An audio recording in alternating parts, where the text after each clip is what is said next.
Okay, I welcome you all with love and peace be with you.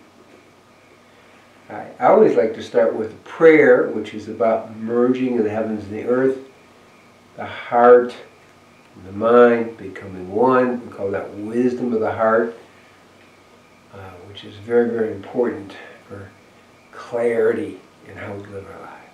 Wisdom of the heart. Shemikud Kudushabihu Ushihinte. Be ilo ilolaya Shemiki Belovke. Yidasham Shem Kozriel Kolam. Amen. Okay.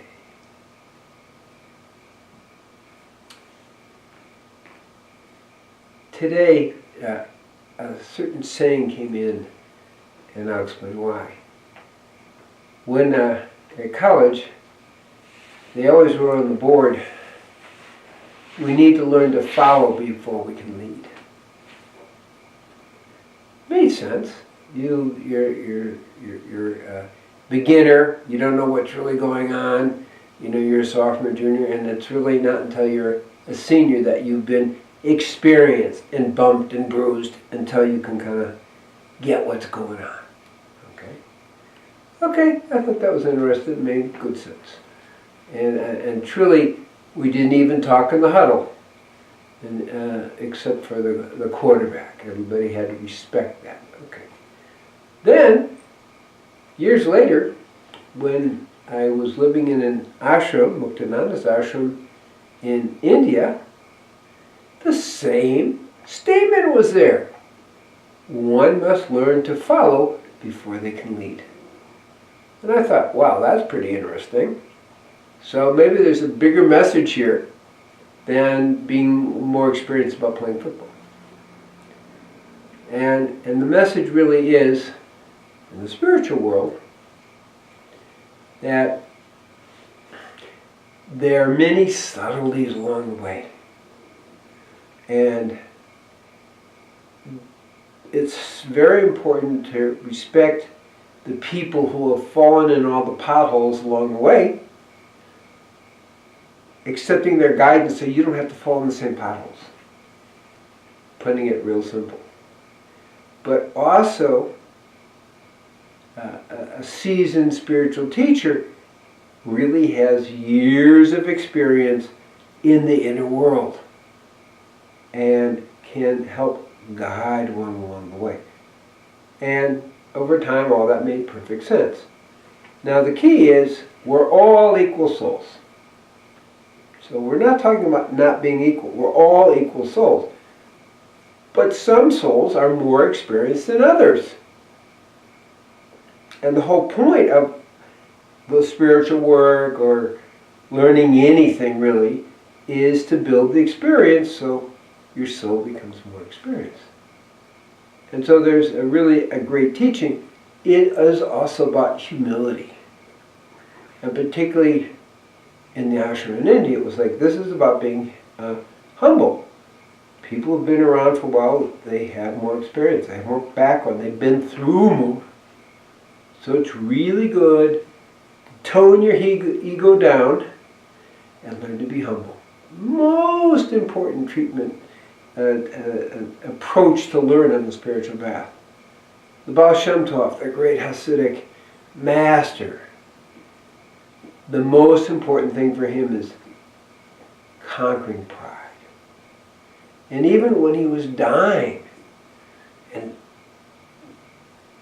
thousands of angels came to support him, the final things he talked about before he left his body was pride. Was he going to have pride with all these angels coming to greet him? So he started talking about his pride and how that is the biggest danger on the spiritual path. Okay?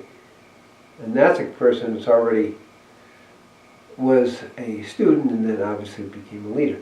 So, there is relevance about the statement, one must learn to follow before they can lead.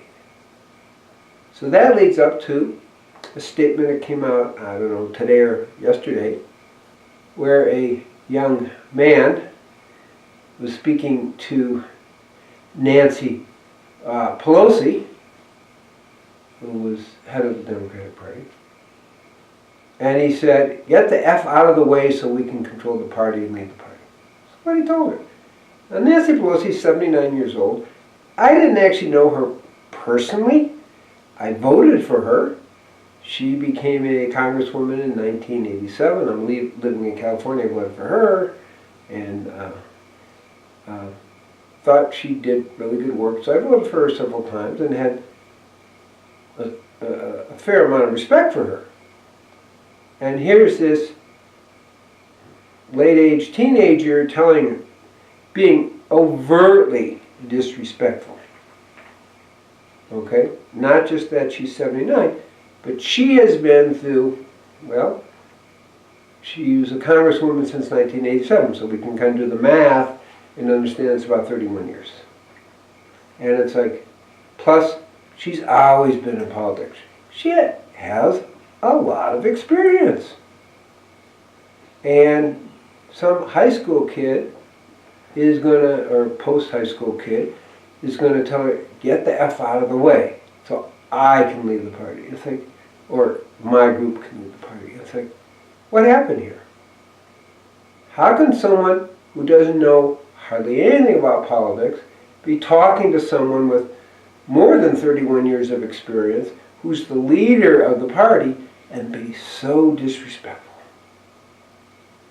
And that's where the message is, it's really good to learn to follow and be a little humble before you can lead.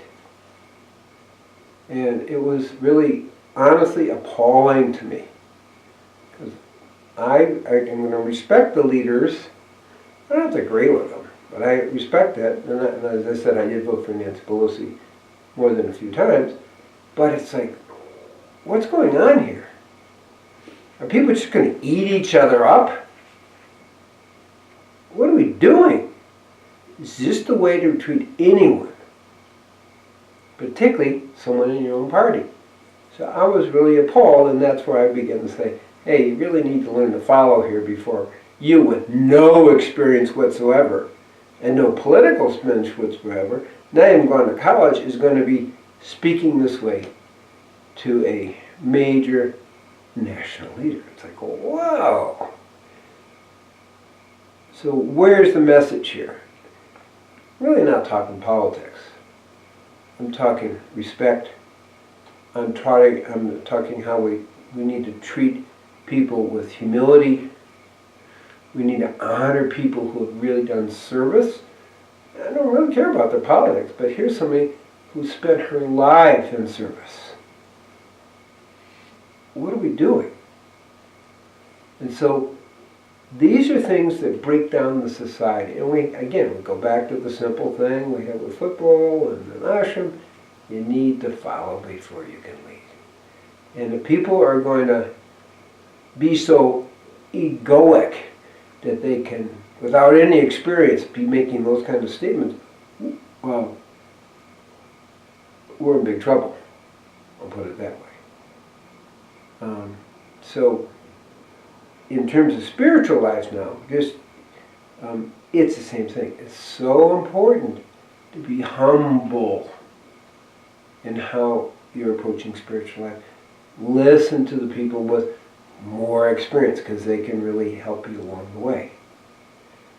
And it doesn't really undermine you or the spiritual path or anyone else to be a little respectful, be aware of the whole ego pride, and therefore come in harmony.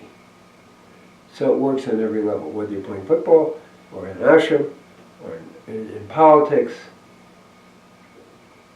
If we begin to see our oneness and respect the other person as an equal soul, then everyone can be uplifted. We can differ, that's not the point, but everyone will be uplifted.